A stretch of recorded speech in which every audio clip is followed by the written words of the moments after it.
Here for State Assembly District 14, Matt Yarbrough.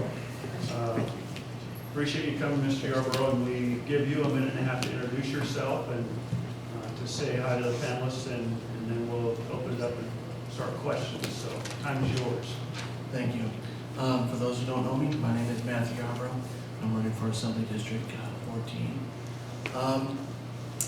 I appreciate you guys taking the time to interview me and possibly, hopefully looking forward to your guys' endorsement.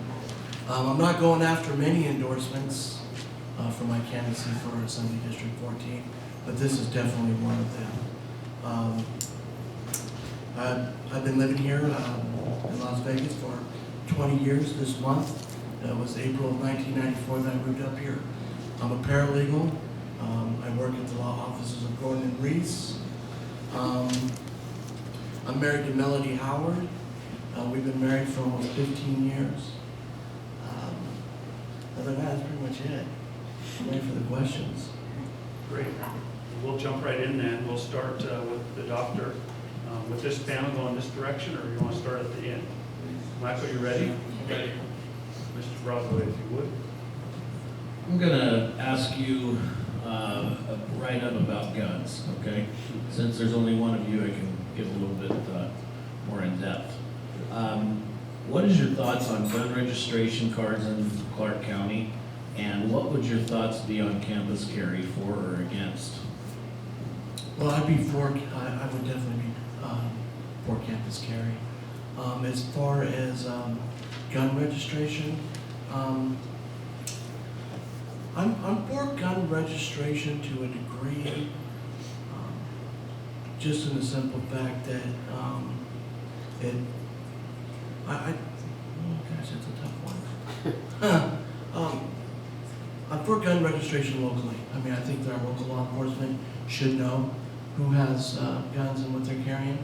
I don't believe that you should have all your guns registered. I think that you should be just registered individually. You should have as many guns as you want. And the reason for that would be in case of any kind of martial law being set forth. I wouldn't want them to come to my door and know exactly how many guns I had and what guns I had. But at the same time, if you registered as a gun owner, they would be at your door.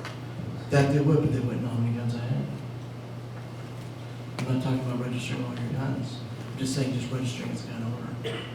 Saying, hey, my name's Matthew Yarbrough. Great.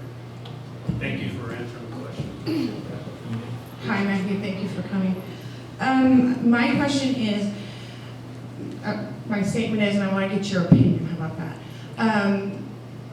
Animal abuse has come into light a lot this year with the arson case, with the Cozart Espirito.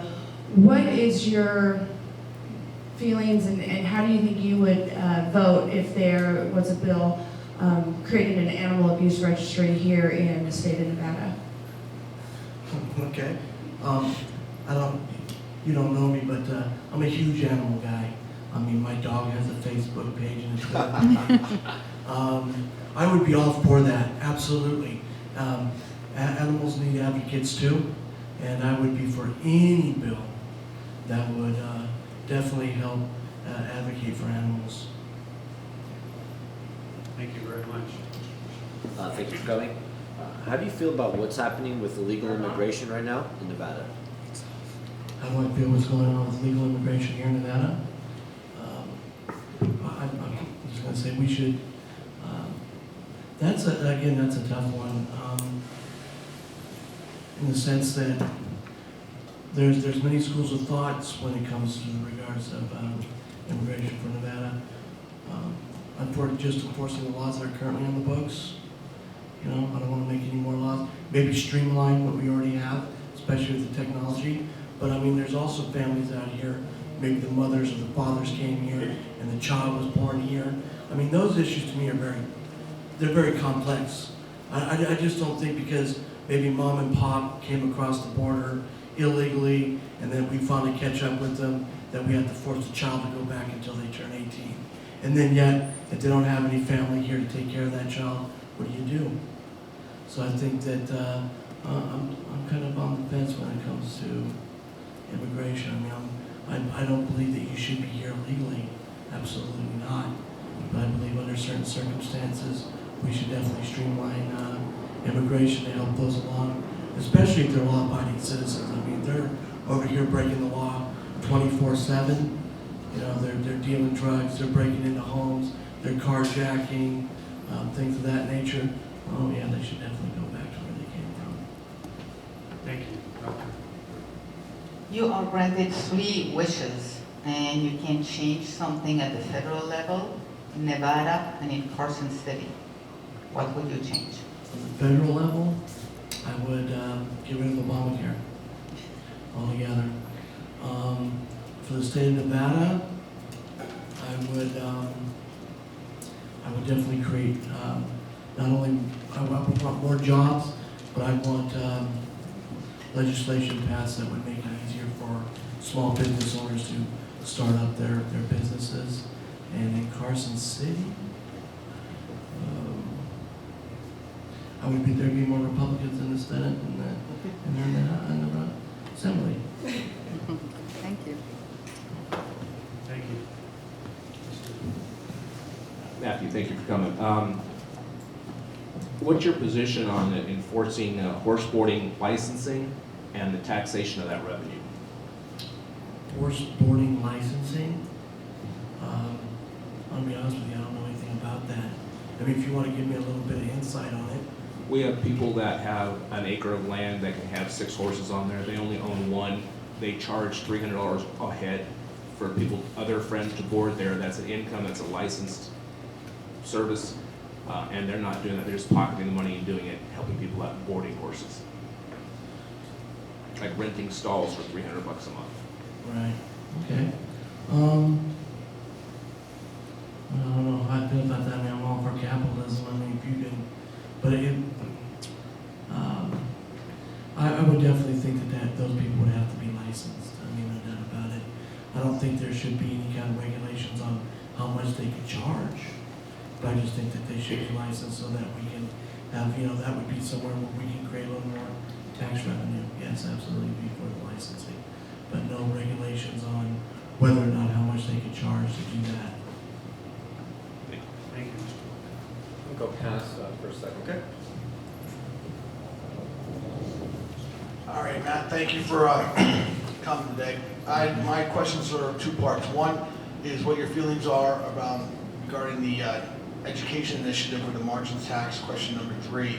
And then if you were to get elected and the margins tax, question 3, was denied, would you be voting for or feel pressure to replace that sort of tax by passing a sales tax on services? Okay, I am absolutely against item number 3. I don't believe in the margins tax or the AKA education initiative. And no, I would not be for any taxing on services. That's to me, that's crazy. However, and I noticed here when I was listening to the last panel members, if we wanted to increase funding for schools, I would be for, and it has worked in other states, for a lottery, have a state lottery. I'd be for that.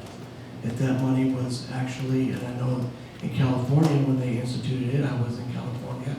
At first it was just all that money went towards the building of schools, and it sat there for a long time after all the schools were built, and they actually had passed legislation to where it had to actually go, where it was able to go to the actual schools' teachers' salaries, books, things of that nature. I would definitely be all for that, but I would not want to turn around and tax services, and I definitely don't believe in the margins tax. I think that would be extremely bad for Nevada. Thank you. Ms. Lee. Good afternoon. Currently, several state legislatures are passing drone privacy legislation. Seeing that Nevada has already been chosen as one of the 6 states designated for the domestic UAV testing program, what would you do as a Nevada legislator to ensure that this technology is not used to violate Nevada's 4th Amendment protections? I would, that has never been in the legislature. I definitely would want to protect Nevada's privacy. I mean, I wouldn't want I'm not very happy with the thought of drones flying around above head, spying on what we're doing. I'm a very, me myself, I'm a private person. I don't like people diving into my personal life, certainly less alone with governments.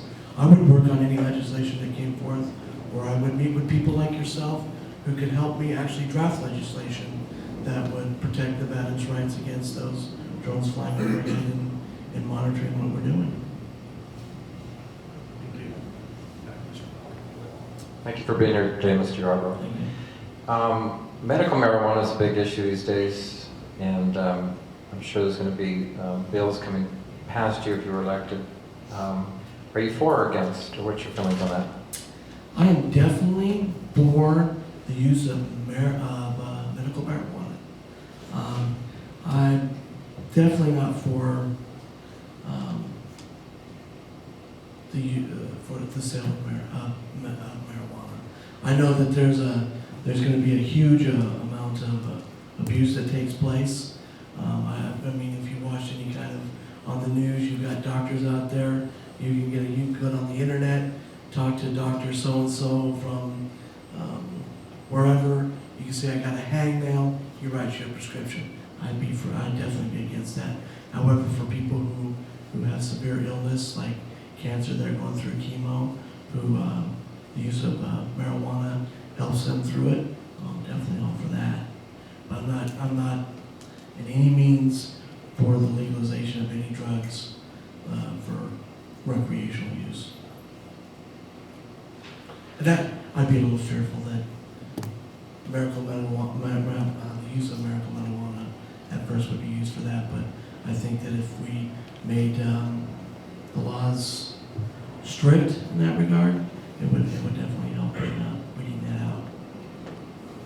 Thank you. Other questions from the panel now? Well, I have one. Okay. Because you asked about getting more Republicans in the legislature, and that's fine. That's one of your wishes. The superintendent of schools recently came out and talked about the disparity between the different counties and the school districts on the funding formula. I'd like to understand your loyalty to Southern Nevada and that question of funding schools as it relates to, as we heard from other panelists, and that the northern counties receiving more money per pupil than we receive here in Southern Nevada. Any thoughts on that, or where you would take that if you were in the legislature? Well, again, like I said, I would try to institute a statewide lottery. I think that would cure a lot of the problem. I also think that breaking Clark County School District up, I mean, it's one of the largest school districts in the nation. You know, I would break it up. I would have North Las Vegas had their own school district, Henderson had their own school district, Summerlin had their own school district. I would look at breaking it up, so that way, I mean, the rules, you know, they do things a little differently up there, but that's what I would do. Interesting. Karen? Yes, I have a question. Good afternoon. Is it afternoon yet? Yes. Yep. Good afternoon, Matthew. Thank you for joining us here today. I'm only kind of half listening, so correct me if I'm wrong, but did I hear you make the statement that you were not for passing, getting government involved in people's lives and passing, you know, more laws to run people's lives? Was that what I understood you to say? Yes. And then you were mentioning passing more laws governing drugs. Oh, yes. Well, those are two different things. I mean, I know that when you're talking about you know, drugs, I mean, like I said, I'm for the use of drugs for people who are ill. I just think that we need to keep an eye on who's using those drugs. So yes, I would be for legislation on that particular issue. Yes. Well, my specific question in regards to drugs, whether I mean, the FDA defines what drugs are. Sure. So for our purposes, let's say we're talking about drugs that are commonly used for recreational pharmaceuticals. Okay. It's a social issue, if I'm not mistaken, or a moral issue. Okay. But if I put a drug in my body that doesn't affect you, why do you have a right to say whether or not I can? I don't necessarily believe it does. I believe at a certain point depending upon, you yourself might be a responsible drug user. But I mean, if you look at it, a lot of people who are addicted to drugs, it's a burden on society of itself. Alcoholics. Can't you look at I was gonna say, can't you look at alcohol the same way? Sure. Alcohol's legal, and the only Sure. instance where it's not is if it's, I mean, different states But have it's different laws. also regulated. But it also depends on the individual. Yes or no? What was that, sorry? It also depends on the individual. Sure. So, again, my question, you still stand? Yes, I do. Okay, thank you. Thank you. Any other quick questions to follow up before we close? Thank you very much for coming and appreciate you and Thank look you. forward to seeing the results of the election and good luck. Thank you.